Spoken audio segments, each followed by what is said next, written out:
Olá, que bom ter a companhia de quem nos ouve aqui no Júris 360 Lab. Bom, estamos começando nossa análise do informativo 1132 do STF.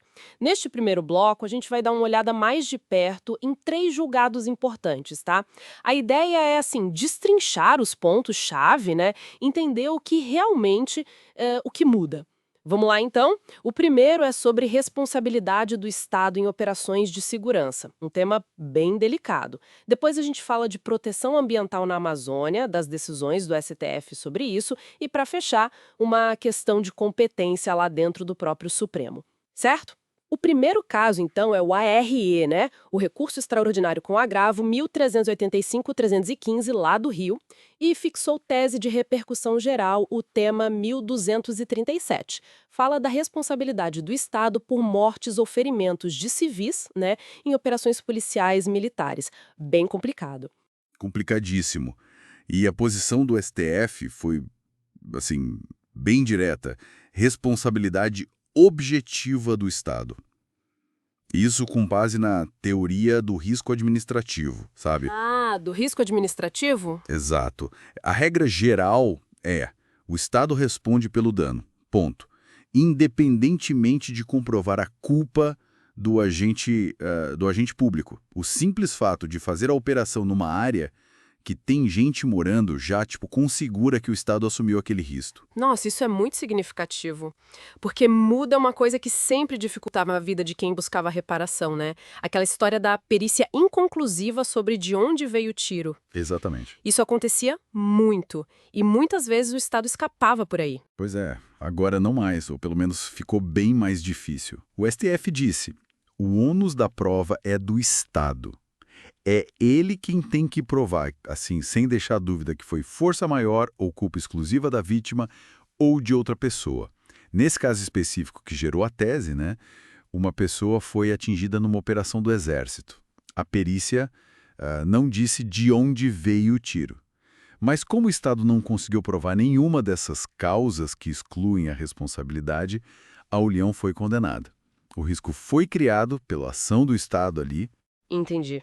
Então a mensagem é clara: o Estado, ao fazer uma operação dessas que bota a população civil em risco, ele assume a responsabilidade.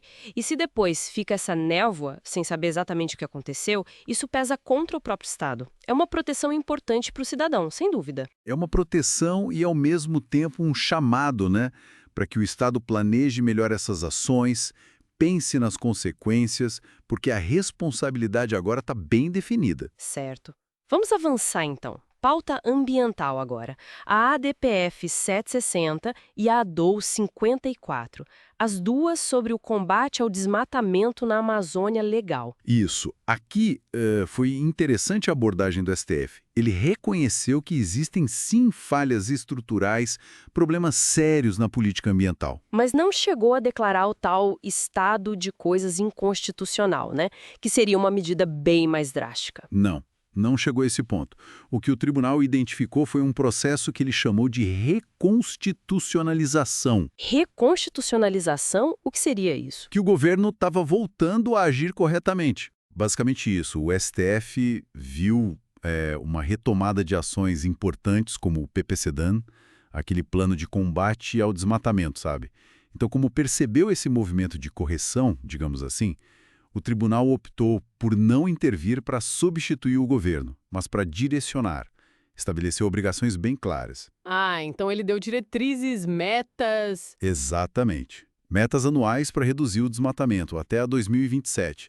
A meta é chegar a 3.925 km² por ano. E também desmatamento ilegal zero em terras indígenas e unidades de conservação. Além disso, claro, exigiu fiscalização efetiva, transparência. Transparência como? Relatórios mensais, acessíveis ao público, e até sinalizou que o governo poderia usar crédito extraordinário para bancar essas ações, se necessário. Entendi. Então, o Supremo agiu para garantir que o dever da Constituição de proteger o meio ambiente seja cumprido ali na Amazônia, deu os parâmetros, os mecanismos de controle, mas sem tomar o lugar do Executivo, né, cobrando o resultado. Exato. Foi uma forma de equilibrar, né? Respeitar a função do executivo, mas ao mesmo tempo garantir que a Constituição seja cumprida naquela área. Faz sentido. Bom, para fechar este bloco, vamos para uma questão mais processual.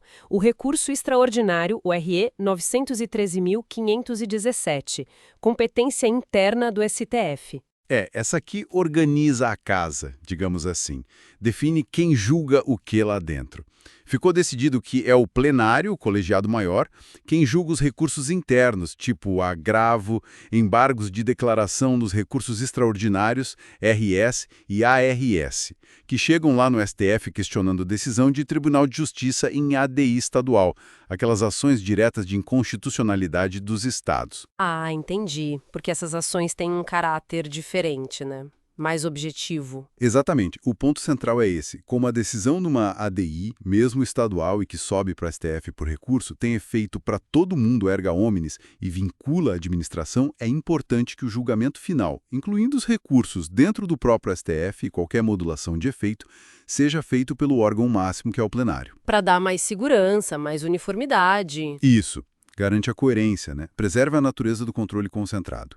Mesmo quando ele chega no STF por um recurso. Concentra no plenário essas decisões de maior impacto. Perfeito. Com isso, então, a gente fecha essa primeira análise do informativo 1132. Passamos pela responsabilidade do Estado em operações de segurança, pelas diretrizes para a Amazônia e essa definição de competência interna do STF. Pois é, 3 decisões bem diferentes, mas que mostram a amplitude da atuação do Supremo, né?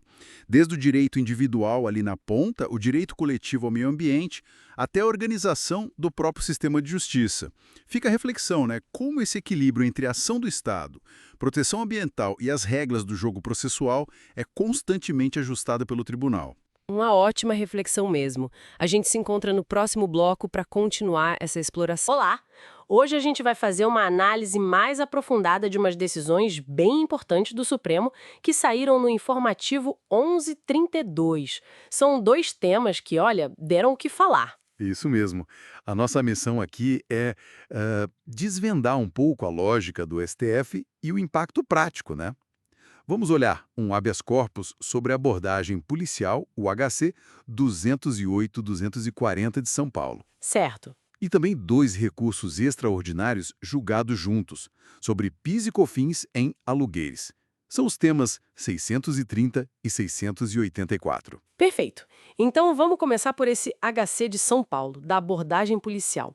A questão-chave ali era a validade da busca pessoal sem mandado, né? E principalmente a proibição de usar critério discriminatório, tipo raça ou aparência. Vamos lá. Exato. O STF bateu na tecla de que a busca pessoal sem mandado ela exige a tal fundada suspeita. E o ponto central é, essa suspeita tem que vir de elementos objetivos concretos, tá? Algo que indique que a pessoa está, sei lá, com uma arma ou com algo que seja corpo de delito, como diz o Código de Processo Penal. Uhum. E a tese que ficou fixada foi bem clara. A busca tem que se basear nesses indícios objetivos. Não pode ser por causa da raça, sexo, orientação sexual, cor da pele, aparência. Nada disso. Isso é ilegal. Isso é fundamental para evitar abordagens preconceituosas, né? Mas parece que a aplicação disso tem seus detalhes. Tem e como tem. E aí que está o ponto, digamos, mais curioso dessa decisão específica. Porque apesar de firmar essa tese super importante contra a discriminação, Sim. nesse caso concreto que eles julgaram, o habeas corpus foi negado. A busca foi validada. Peraí, como assim? Essa regra proíbe o perfilamento racial, por que validaram a busca? Não entendi. Então, é que, na análise do tribunal para aquele caso específico, eles entenderam que a abordagem não foi motivada pela cor da pele. Tinha outros elementos que a polícia considerou objetivos, entende? Que elementos seriam esses? O local ser conhecido como ponto de tráfico, uma atitude que eles descreveram como suspeita, tipo nervosismo, tentativa de fugir. Então, o STF separou bem as coisas. Uma é a regra geral, que proíbe discriminar, outra é analisar os fatos daquele caso específico. Entendi. Mostra como é delicada essa linha, né? Entre garantir o direito e avaliar a tal fundada suspeita ali na hora, na rua. É uma garantia importante, mas que na prática Bom, gera debate. Exatamente essa tensão, um princípio claro versus a aplicação concreta. Sempre um desafio. E falando em regras gerais, impacto prático, vamos pular para o direito tributário. Temos aqui esses dois recursos extraordinários julgados juntos. Os temas 630 e 684. Isso, sobre PIS e COFINS em receita de aluguel. Essa é uma dúvida clássica de muita empresa, né? Se esse dinheiro do aluguel conta como faturamento ou receita bruta para pagar essas contribuições. Exatamente. E a resposta do STF foi sim, é constitucional cobrar PIS e COFINS sobre receita de aluguel de bens móveis ou imóveis. Mas, atenção, tem uma condição. Ah, e qual é a condição? A locação tem que ser parte da atividade empresarial de quem está alugando. O STF usou um conceito mais largo de faturamento ou receita bruta, sabe? Especialmente depois da emenda constitucional 20 lá de 98. Uhum. Para eles, o que vale é a soma das receitas que vem do exercício das atividades da empresa, não só da atividade principal. O principal dela é alugar coisas. Essa grana do aluguel pode ser tributada com PIS/COFINS? Pode. Se essa locação for uma atividade que a empresa faz com alguma habitualidade, mesmo que seja secundária, essa receita entra na conta do PIS e da COFINS. A decisão foi bem clara nesse sentido. Entendi. A tese fixada basicamente diz isso. Receita de aluguel é receita bruta para fins de PIS e COFINS, se fizer parte do negócio da empresa. Isso ficou evidente nos casos concretos. Como assim? Num caso, era uma indústria de móveis que alugava imóveis próprios. A União ganhou, ou seja, índice de PIS e COFINS.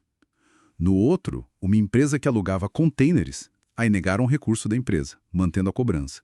Então a visão é mais ampla mesmo. Nossa, então, resumindo, empresas que têm aluguel como parte da sua operação, mesmo que não seja o carro-chefe, precisam ficar atentas e incluir isso no cálculo do PIS/COFINS. É um ponto importante para o planejamento tributário, né? Sem dúvida. Bom, recapitulando rapidinho, então. Na abordagem policial, suspeita tem que ser objetiva, nada de discriminação, mas cada caso é um caso. E nos tributos, aluguel pode sim gerar PIS/COFINS se for atividade empresarial habitual. Certo.